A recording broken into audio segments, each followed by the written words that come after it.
Good afternoon. How's everybody doing? Great to be learning with you on a Friday, Erev Shabbos. Let's light up the darkness.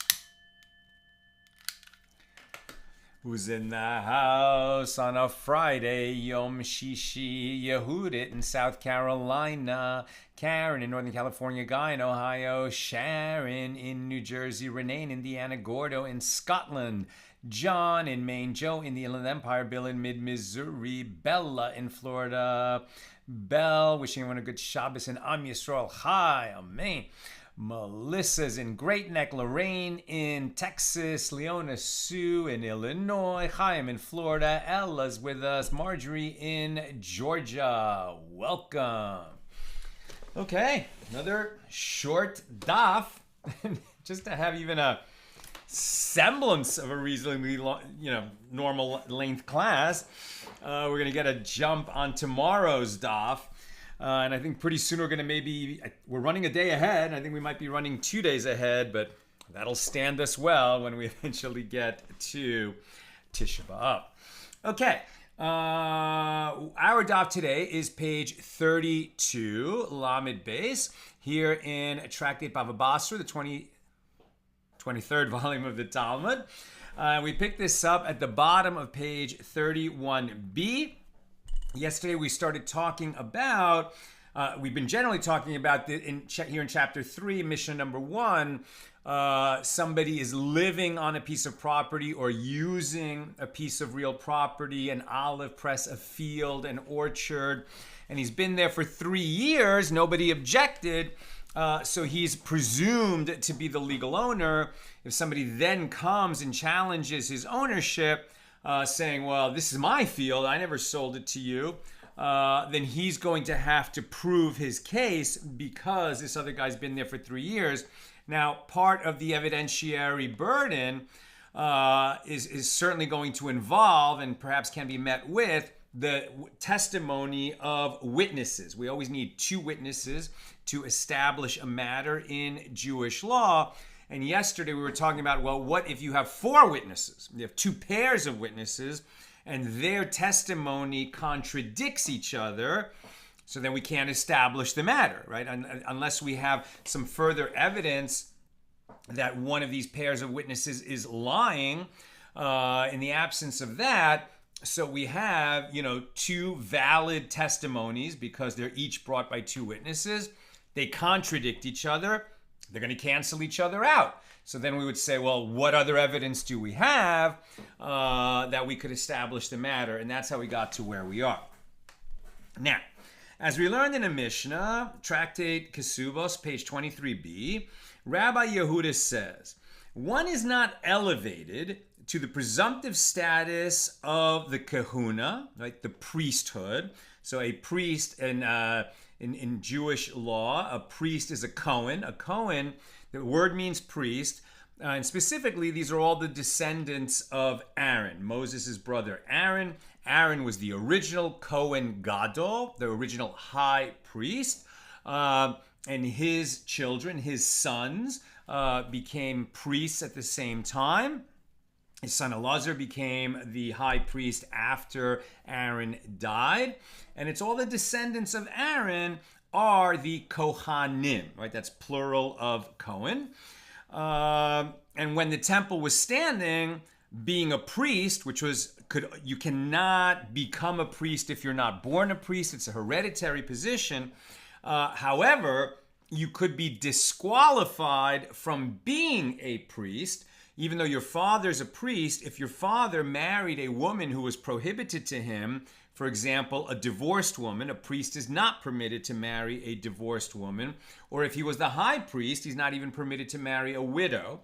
And if he did marry a woman who's prohibited to him, then the son is a halal, which means he is by inheritance, hereditarily, he is a priest, but he's disqualified from serving as a priest because his father married a woman that was prohibited to him.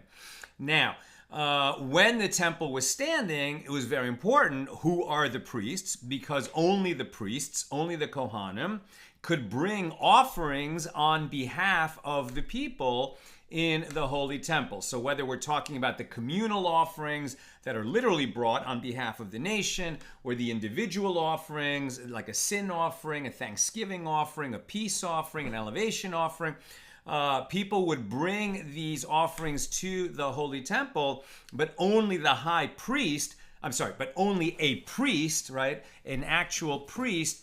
The high priest, there were certain offerings that only the high priest could bring, but in terms of individual offerings, they were brought by priests in the temple, but the individual for whom the offering was being made, the one who brought it to the temple, he could not then complete the offering, slaughter it, sprinkle the blood on the altar, bring it up to the altar to be consumed, etc. So who is a priest and who is not a priest was of vital importance when the Holy Temple was standing. In the wake of the destruction of the temple, things changed a little bit.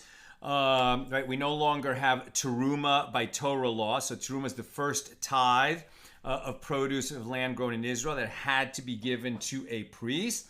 And both the priest and the teruma itself had to be in a state of ritual purity for the priest to be able to consume it. Once the temple was destroyed, we weren't bringing offerings, obviously, because there's no temple to bring them in. Teruma also became something by rabbinic law only and eventually was discontinued, mostly. So in other words, what are the obligations of priests in the post-temple period? So we still honor the kohanim, right? And people know who they are. Most Jewish men named kohen are kohanim. That's what the word means. If a man named Cohen marries a non-Jewish woman, so then his son is not a priest. But for the most part, if Jews marry Jews, and the Cohen didn't marry a divorced woman and his son would become a halal, which is a whole separate complexity for now. But generally speaking, the Kohanim are honored in that they're the first to be called to the Torah. If we have a big group of people and, who is going to lead the grace after the meals, if there's a Kohen there, very often that honor is given to the Kohen. And then specifically, something that the Kohanim still do is to bless the congregation with the priestly blessing. In Israel, they actually do it every day. Outside of Israel, it's done on holidays. I'm a Levite, right? So we have a special job ourselves, the Levium, the Levites, when, for example, on Shavuos, right? So the last of the festival holidays that we had, the next will be Sukkot. But at any rate, on a holiday like Passover or Shavuos or Sukkot, we have the extra Amidah, the extra prayer that's added because it's a holiday, and that it corresponds to the additional offering that was brought in the temple during such a holiday. So during that period, after we do the silent Amidah, the silent prayer, then the Chazan, the cantor, begins the repetition of it. We do the part that everyone joins in. And then people sit down while the cantor continues, and the Kohanim and the Levium leave the room. Why do we leave the room? The Levium, our job is to wash the hands of the Kohanim. So we're just of service to them. We wash their hands. They come back in the room. They take off their shoes. They go to the front of the room. They put their talises, their prayer shawls, over their heads. We outside, in the rest of the congregation, we cover our heads with our prayer shawls. If we have children there with us, we bring our children under the tallis of the father, because you don't look into the eyes, you don't look at the priest when they're blessing you. You have your head down, covered with a prayer shawl. They're at the front of the room. They cover their heads with the prayer shawl, but they kind of extend it out this way so that their voices carry. And then they bless the congregation. So that's something that Kohanim still do. Okay, generally speaking, what we're talking about, especially when the temple is standing, we have to know who the Kohanim are. And generally, how do they know who they are? Because his father was a Kohen, and he told them, we are Kohanim, son, and you're my son, and so now you're a Kohen too. But if a witness comes and says, well, his father was a Kohen, but his father married a divorced woman, so this guy is disqualified from serving, and that would disqualify him from bringing offerings on behalf of individuals or the community in the Holy Temple. Okay, so that's a little bit of background on the role of Kohanim and who is a Kohanim. And now we'll understand a little better why we're talking about witness testimony in the context of the Kohanim. So as we learned in the Mishnah, Rabbi Yehuda says, one is not elevated to the presumptive status of priesthood, of Kehuna, on the basis of the testimony of one witness. Now, this would be, for example, if somebody's father died when he was a baby, and then he was adopted, and people forgot who his real family was. Now, this guy is a Kohen, if his father was a Kohen, and his mother was not, prohibited to the father for whatever reason. But then he was raised by, say, an adoptive family who are not Kohanim. And so it could certainly happen that this kid never found out that he's a Kohen. So then somebody comes along and says, well, your father was a Kohen, but there's only one witness. So to that effect. So do we say we now have established that this kid actually is a Kohen? Sounds like by the testimony of one witness, no. We need two witnesses to establish a matter. Now Rabbi Lazar says, when is that law? In a case where there are challengers to his claim that he is a priest. But in a case where there are no challengers, one is elevated to the presumptive status of priesthood on the basis of the testimony of one witness. And Rabbi Shimon ben Gamliel says in the name of Rabbi Shimon, son of the deputy high priest, one is elevated to the presumptive status of priesthood on the basis of the testimony of one witness. And the reason is, maybe this kid didn't know, but once he's informed, or once this one witness comes forward and says, well, he is the son of a priest, that's really just restoring him to what he was. We're not changing his status. We're just informing him of what his status is. Now, and that's even when the temple was standing. Now, in the post-temple period, kind of if anyone has knowledge of what's going on with the family, that, they're Kohanim, then that person is going to be deemed a Kohen, right? If one witness testifies that a certain individual is a priest, this is the law as it's written in the Shulchan Aruch. If one witness testifies that a certain individual is a priest, his testimony is not effective to elevate him to the presumptive status of priesthood and to allow him to partake of teruma. One witness not enough. That's in the days of the temple. But nowadays, when there is no teruma by Torah law, the testimony of one witness, even the individual's own father, is effective to elevate the person. Why would you say even his own father? Because witnesses in a court case can't be your close relatives. But for this purpose, his father is enough. He is then considered a priest with regard to all the laws of the priesthood, and these include partaking of teruma, reading the first portion in the Torah, reciting the priestly blessing, and all of the priestly prohibitions go along with it. A priest is not supposed to enter a cemetery. A priest can't become tameh for, except for very close relatives, etc. That's all going to apply even by the testimony of one witness. That's in the absence of a challenge. And now we're going to keep reading about that. Now we're on page 32a.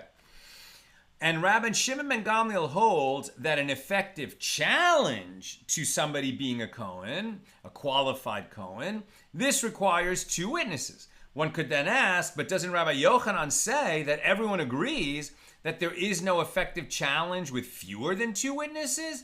Rather, the challenge was established by two witnesses. And with what are we dealing here? We're dealing with a case where we presume with regard to the father of that man that he is a priest. The father was known to be a priest. And then a rumor emerged about the son that he is the son of a priest who married a divorced woman, or the son of a priest and a halitza, a woman whose whose husband died and left without leaving children.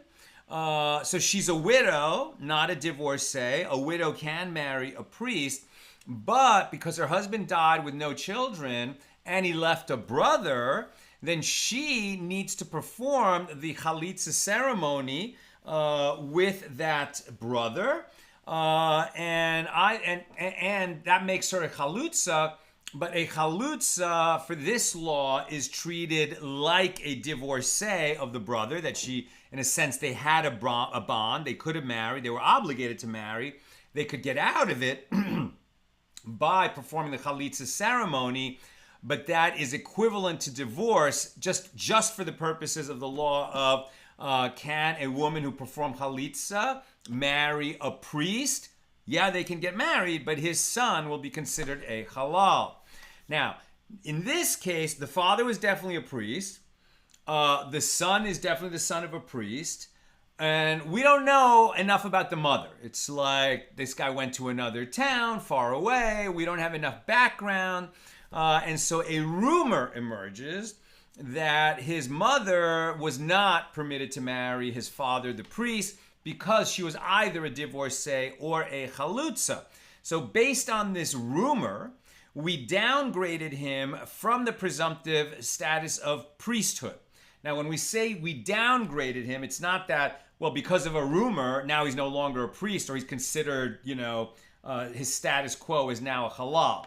Downgraded means he's suspended from performing the duties of a priest until this matter can be investigated.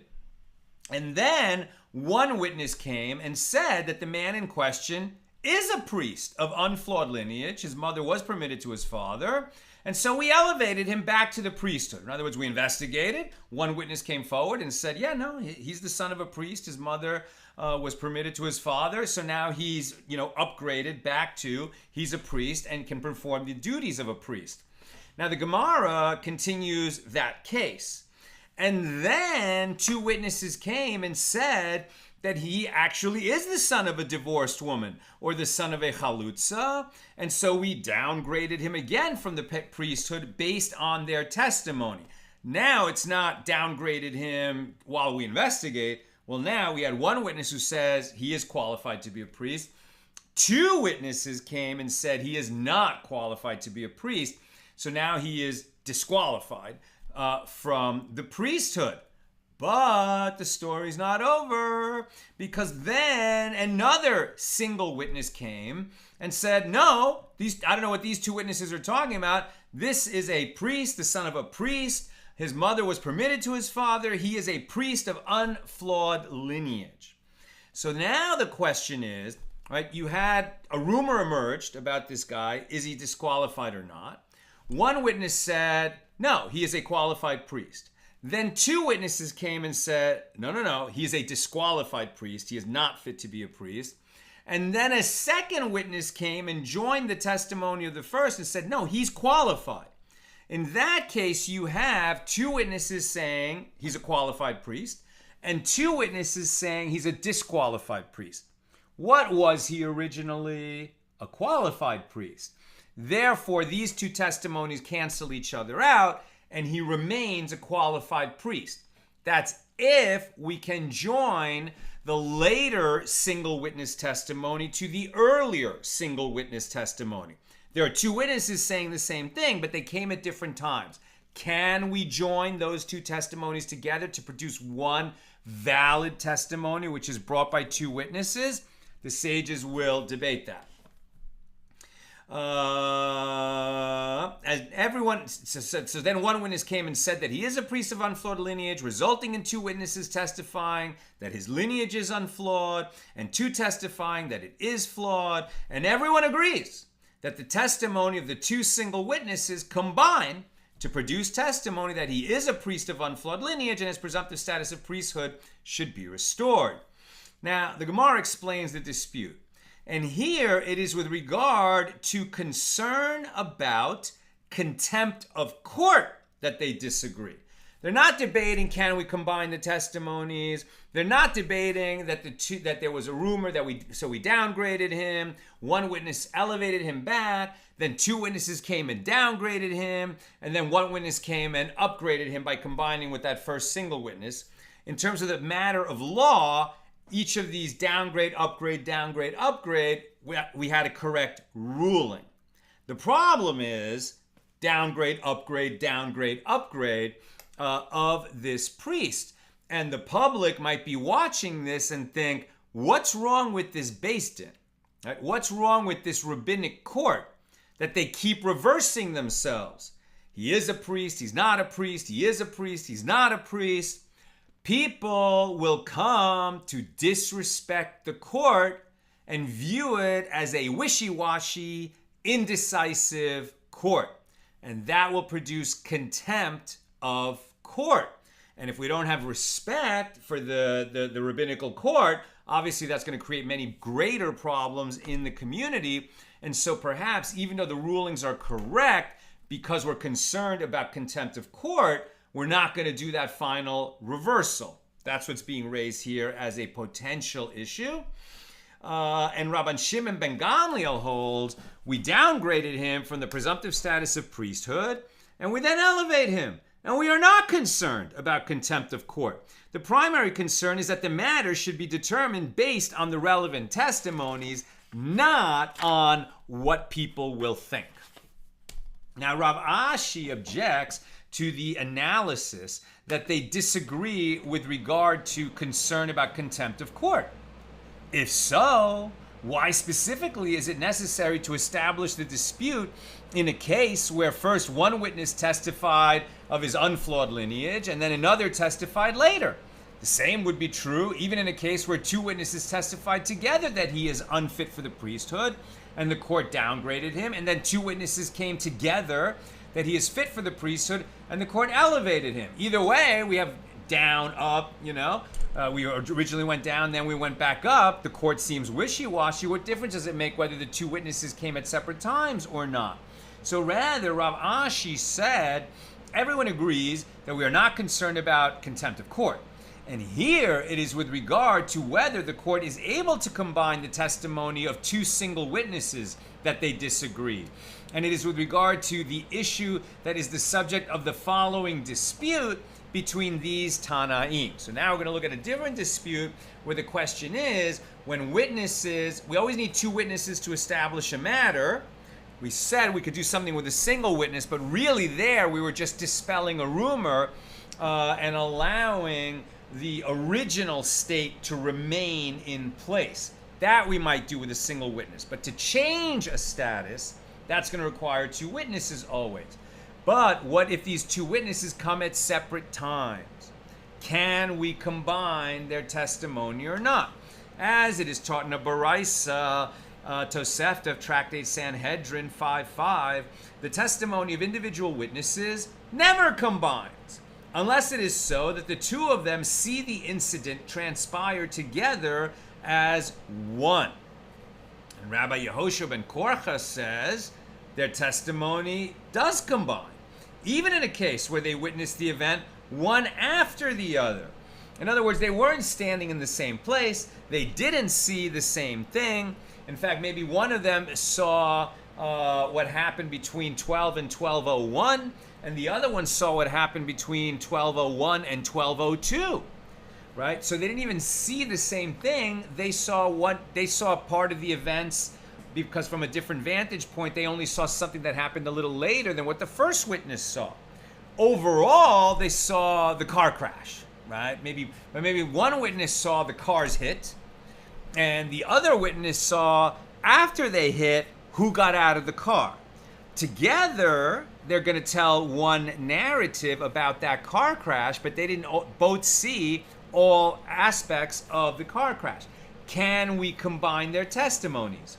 According to Rabbi Yehoshua ben Korcha, yes, we can combine them. According to this first holding, they don't combine. So where are we? Now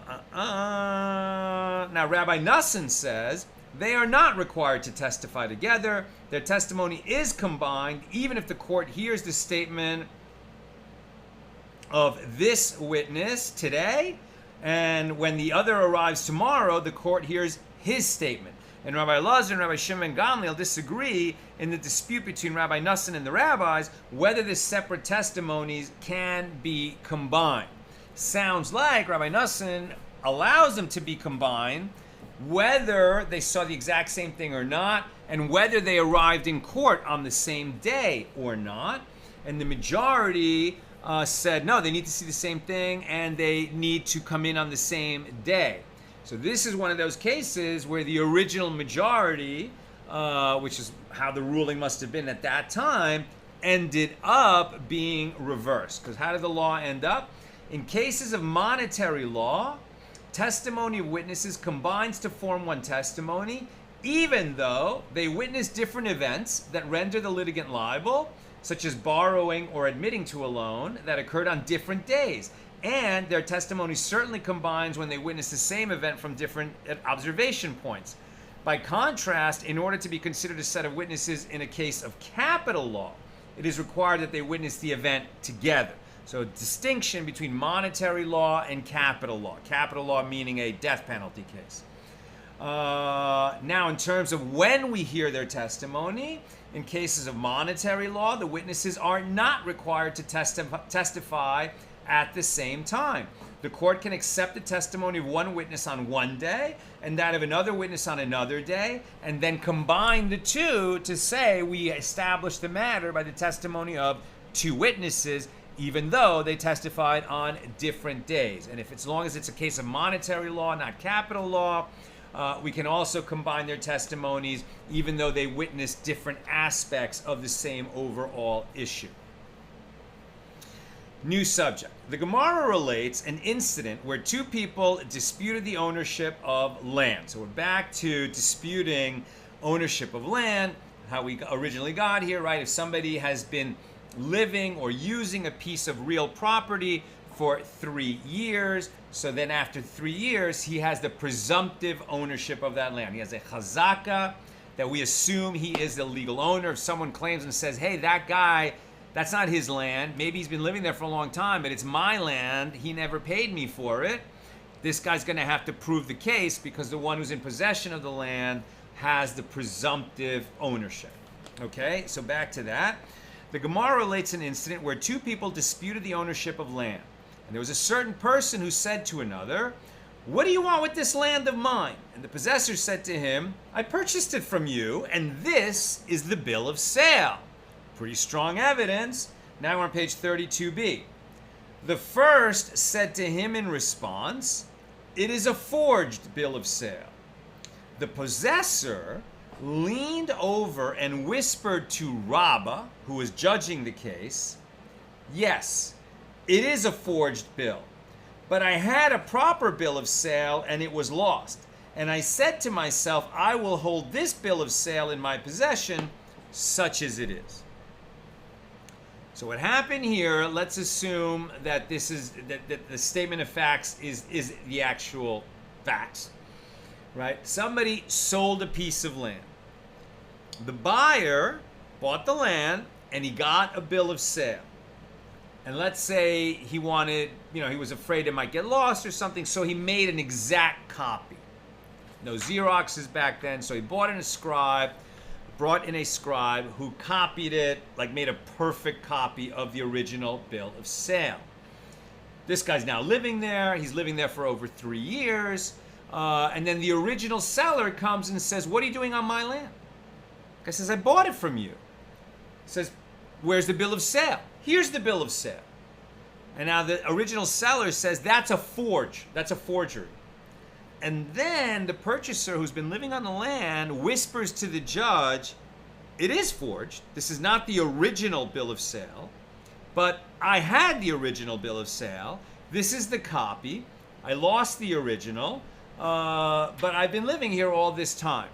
What does Rabbah say about this? Rabbah says, why would he lie and state this claim? If he wants to lie, he could just say, this is my bill of sale. Right? It's a perfect copy. So it would have been accepted by the court. Since he says, well, yeah, it's a copy, but I had the original and I lost it, which weakens his case. So Rob is saying, well, why would he say that if it wasn't true? It must be true that this is a copy, and it must be true that there was an original and it was a valid sale. If he wants to lie, he could say it's a proper bill. And he would have been deemed credible, and he would have been able to stay on the land. Rav Yosef said to Rabbah, in the final analysis, on what are you relying to award him the land, and allow him to stay on this land that all admit previously belonged to the alleged seller, on this bill of sale? But this is admittedly a forged bill, meaning it's a copy. We know it's not the original bill of sale because the guy living on the land even admits that. So the bill of sale in this case is a worthless shard, like of broken pottery. It cannot be used in the court as evidence. So even though you're making the argument on his behalf, why would he lie? The only evidence you've got is a forgery. Now, it's not a forgery that was created for the purpose of fraud. It wasn't that kind of a forgery. Then obviously Rabbah wouldn't have believed this guy, because why would he lie if he's established as a fraudster? That's why he lies. But since he made a copy just to preserve it, and he admitted that, Rabbah is willing to believe him. Rav Yosef is saying, yeah, but the only evidence we have is not the original. Now, the Gemara relates a similar incident. There was a certain person who said to another, give me 100 dinars that I am attempting to collect from you, meaning give me the 100 dinars that you owe me. And this is the promissory note that attests to the debt. This is the promissory note that you signed when you borrowed 100 dinars from me. Now pay me back. So the borrower said to him in response, that's a forged promissory note.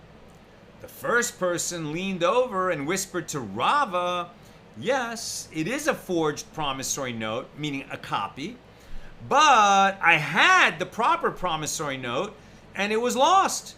And I said to myself, I will hold this copy in my possession, such as it is. Rabbah said, why would he lie and state this claim? If he wants to lie, he can say that this is the proper promissory note and he would be deemed credible and awarded the money. It must be that he's telling the truth, and so we should award him the money anyway. Rav Yosef said to Rabbah in the final analysis, on what are you relying to award him the money? On the copy of a promissory note, meaning an inauthentic promissory note, meaning the evidence is no evidence at all. This document is merely a shard and it cannot be used in court as evidence. So now the Gemara says, what was the final ruling in these two cases that were very similar, right? Where the original bill of sale was lost, but a copy was there, and the guy admits that it's a copy. And so Rabbah would say, let's believe him, because why would he lie? And in the other case, money is owed, and the promissory note also was lost, but there's a copy, and the lender admits that it's a copy, and Rabbah would say, why would he lie? He could have just said it was the original. So what happened? Rav Idi bar Avin said, the law is in accordance with the opinion of Rabbah with regard to land, and the possessor is permitted to remain on the land. He did have the 3 years of ownership, of presumptive ownership after all. And, says Rav Idi bar Avin, the law is in accordance with the opinion of Rav Yosef with regard to money. And the one demanding payment is not awarded the money, right? Because remember, when you go to court, depending on who has the burden of proof, he has to meet that burden in order to remove money from the other person. So in the case of land, this guy's been living there for 3 years, and he's going to be allowed to stay because, why would he lie, is strong enough to keep him on the land. In the case of the lender who's seeking to remove money based on this, copy of a promissory note, that's not going to be strong enough to extract the money from the alleged borrower. And so we say the Rav Idi bar Avin says the law is in accordance with Rav Yosef, that we're not going to say, why would he lie? It must be that the promissory note is real, and use that copy of a note to extract money from where it is. In other words, in both cases, the status quo before the litigation starts is that the guy was living on a piece of land, and the borrower was holding the 100 dinars. And that's the way it's going to stay after the litigation. Right, so the halakha is in accordance with Rabba with regard to land, and is in accordance with Rav Yosef with regard to money. Now, the halakha is in accordance with the opinion of Rabba with regard to land, as the court rules that the land should remain where it is, which in this case is with the possessor, who has the deed of sale, who lost the deed of sale but has the copy. And the halakha is in accordance with the opinion of Rav Yosef with regard to money, as the court rules that the money should remain where it is, i.e. in the possession of the purported debtor, because this copy of a promissory note isn't going to be strong enough to remove the money from the debtor. Now the Gemara relates, there was a certain guarantor who said to a debtor, "Give me 100 dinars for the money that I repaid the creditor on your behalf." Right? 3 people involved in a loan: the lender, the borrower, and the guarantor. The lender was not able to get repayment of the debt from the borrower, so he went to the guarantor. At the time that they made the original loan, the borrower would not have been able to borrow if he didn't bring a guarantor. So a guarantor signed on to the debt. When it was time to repay, the borrower didn't pay, so the lender went to the guarantor. The guarantor paid the debt like he agreed to do. Then, the guarantor didn't borrow the money. He just said, "I would guarantee that the debt will be repaid." Having repaid it to the lender, the guarantor went to the borrower and said, "Okay, I paid your debt for you. Now you pay me. I stepped up for you so you could get the loan. I stepped up for you when it was time to repay the loan. Now you pay me." So what happened? So the guarantor said to the debtor, "Give me the 100 dinars of the money that I repaid to your creditor on your behalf, and this is the document that I received from him when I repaid your debt." And the debtor said to the guarantor, "Is it not so that I already repaid you?" And the guarantor said to the debtor, "Well, yes, you did repay me, but is it not also the truth that you later took the money from me again?" Right? So the guarantor is saying, "I paid your debt, and then I came to you, and yeah, you paid me because I paid your debt for you, but then you borrowed from me again. This document is still here attesting to the fact that you owe me 100 dinars.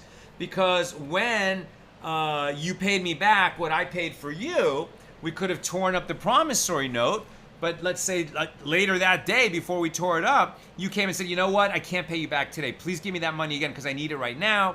And I gave it to you, so we kept the promissory note in place. Now pay me because you still owe me." So Rav Idi bar Avin sent the following question before Abaye: "What is the law in a case like this?" Abaye sent him the following answer: "What does Rav Idi bar Avin ask of me? Isn't he the one who said that with regard to land, the law is in accordance with Rav Yosef? That the law is in accordance with Rabba with regard to land, and the law is in accordance with Rav Yosef with regard to money, as the court rules that the money should remain where it is. And based on his own ruling, the money should remain with the debtor." Now, the original ruling was in a case where there was a copy of a promissory note. Here, nobody said that we made a copy and it's not the original promissory note.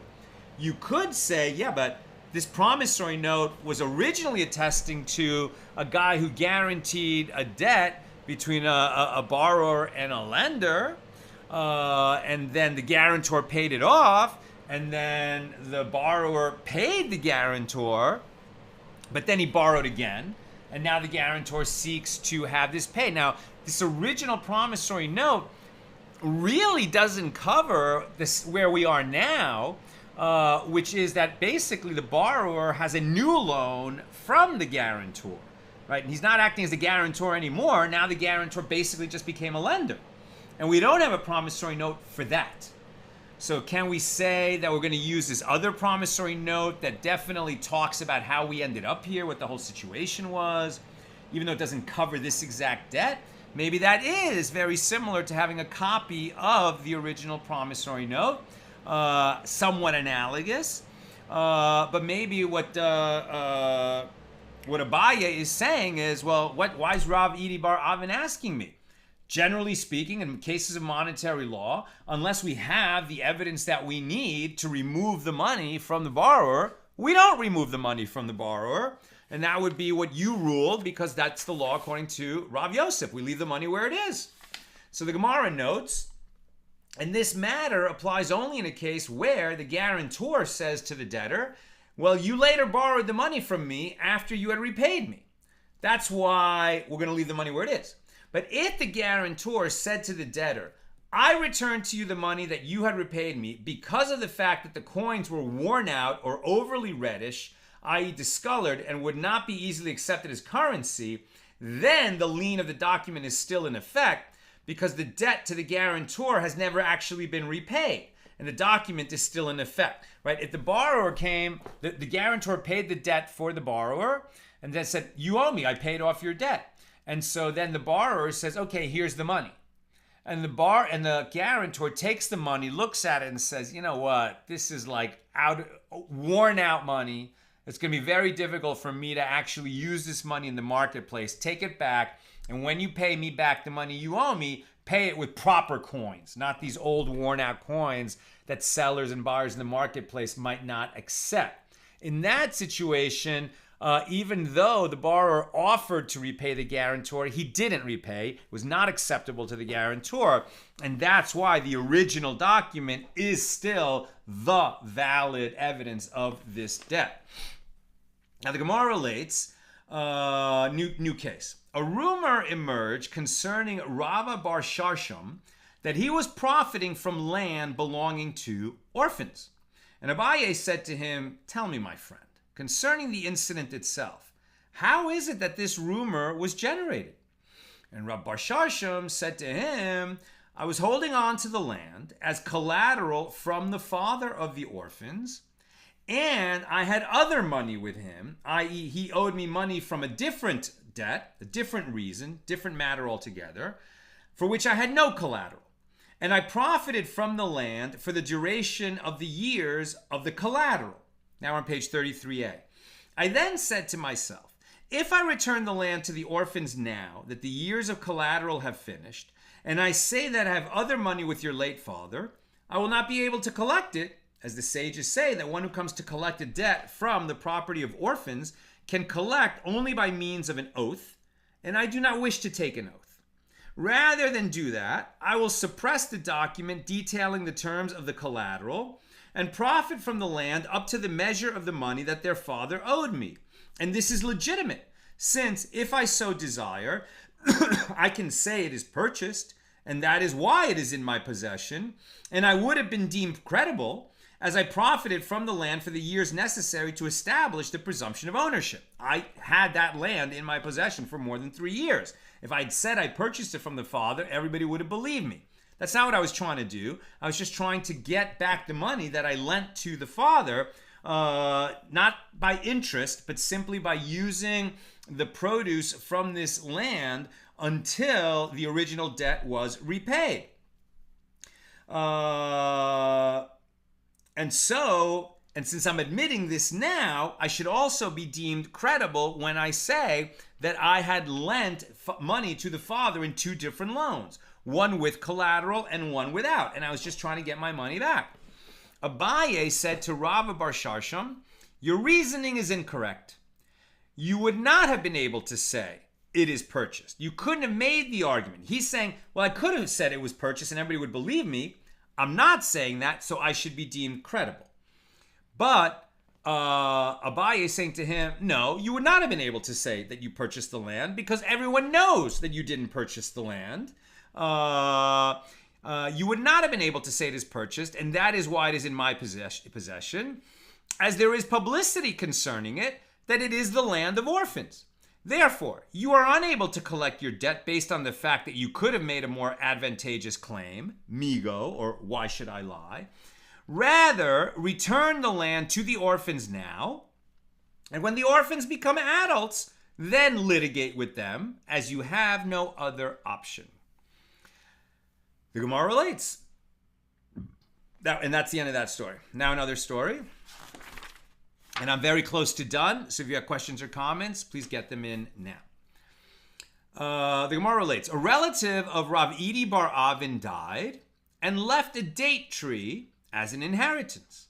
Another relative took possession of the tree, claiming to be a closer relative than Rav Idi bar Avin. Rav Idi bar Avin said, I am closer in relation to the deceased than he. And that other guy said, I am closer in relation to the deceased than Rav Idi bar Avin. Ultimately, the other man admitted to Rav Idi bar Avin that, in fact, Rav Idi was closer in relation to the man who died. So Rav Chisda established the date tree in the possession of Rav Idi bar Avin. Right? So remember, a guy died, he left a date tree, he didn't leave a will, and so that tree would pass to the closest relative, and Rav Idi and this other member of the family were each arguing who is the closer relative. Rav Idi said, I'm the closer relative. The other guy said, I'm the closer relative. But the other guy seized the tree in the meantime. Rav Idi is saying, that tree is mine. I'm the closer relative. And eventually Rav Idi was able to prove it. And the other guy said, you know what? You're right. You are the closer relative. This is your tree. And Rav Idi got the tree. So what's the issue? The issue is during the time, maybe years, that the other guy, who was not as close a relative as Rav Idi, during the time that he did have possession of the tree, he received the produce from that tree. All the dates that came from that tree, he got that much value, that much money out of that tree. And now Rav Idi, since we are now having proven that the tree should have been mine all along, he also wants the value of the produce that came from the tree during that period. So Rav Idi bar Avin said to Rav Chisda, the value of the produce that he consumed unlawfully from that day when he took possession of the tree until now should also be returned to me. And Rav Chisda said, is this he about whom people say he is a great man? Rav Chisda is saying this about Rav Idi bar Avin, saying everyone says you're a great man, but you misunderstand the law. On whom is the master? Meaning, on whom is Rav Idi bar Avin basing his claim to receive the value of the produce during those years?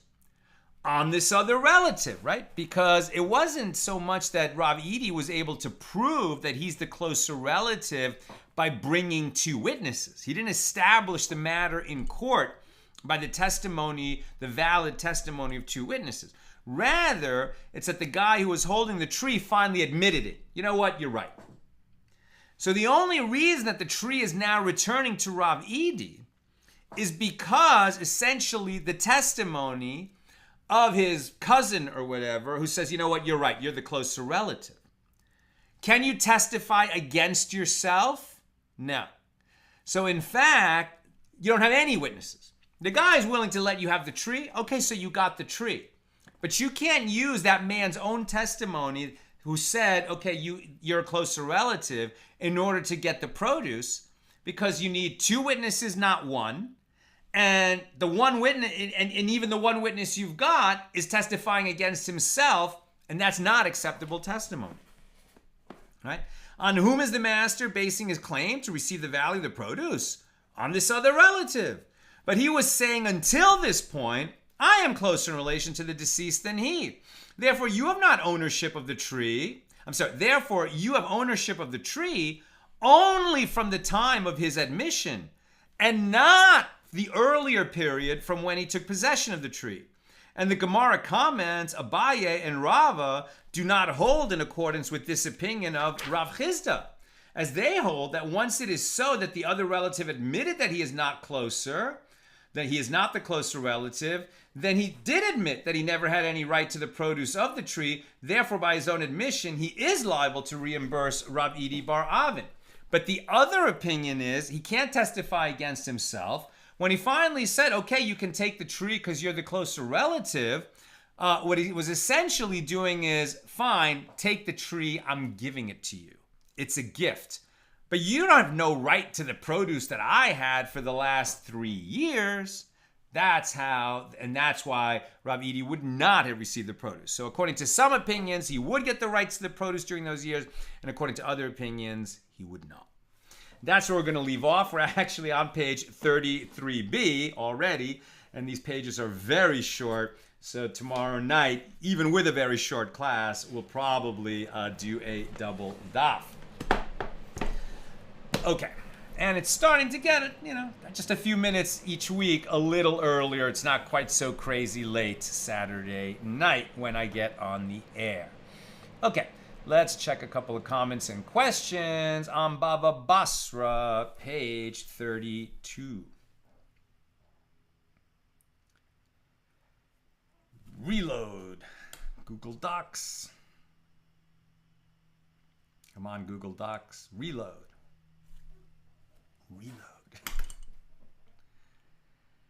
Hey, come on. Here it comes. Okay, Sharon. We did not know that my husband was a Levi until I was helping his mother with paperwork. Came across her ketubah, her marriage contract, and lo and behold, we discovered that his father's name was Nasan, or Natan, and not Nachum, and that he was a Levi.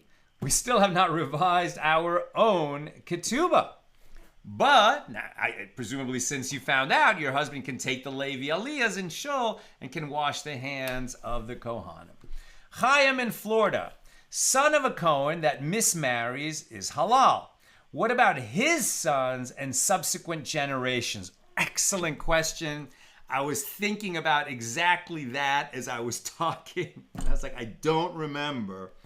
I think that the line is cut off. I don't think that the son of a halal can be reestablished as a qualified priest, but I can't remember. I can't remember. I'm going to have to look that up. It's a great question. Joe, on the PBS show Finding Your Roots, they use very sophisticated DNA in their genetic testing. And the show features stories about various celebrities discovering their past ancestry.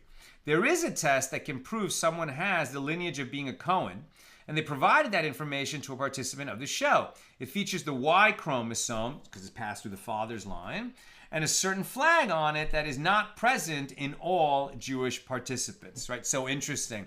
I was actually wondering if there was any marker for a Levite, and no, there's not. You can't find that through genetic testing. You can find it about a Cohen, but assuming that, if at some point that Cohen line married someone that was unfit, then you would have the problem that even though he's the Cohen, son of a Cohen, son of a Cohen, son of a Cohen, if one of those guys married a non-Jew or married a woman who was not permitted to him under halacha of Kohanim, then he wouldn't be a Cohen. So I'm not sure what the ruling is in such cases. But it is so interesting that we have these genetic markers now. I mean, what is definitely true and never gets disqualified in any way is matrilineal descent, right? So if you can show that your mother's mother's mother's mother's mother was Jewish, right, then all of those mothers down the line are also Jewish. It doesn't matter who they married. A Jewish woman marries a non-Jew, she's a Jewish woman, and her son or her daughter is a Jew, because it's all by matrilineal descent. And so if you could establish that, now I don't know if that's possible. If it's on the Y chromosome, it's patrilineal. If it's on the X chromosome, I don't know that you can know that for sure. Maybe you can.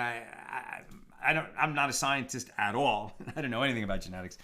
But it would be interesting, because I heard once an estimate, and in terms of Jews who, for whatever reason, especially after the expulsion from Spain and all the Jews who remained in Spain and, were baptized, but sort of kept their Judaism secret, known as conversos or moranos.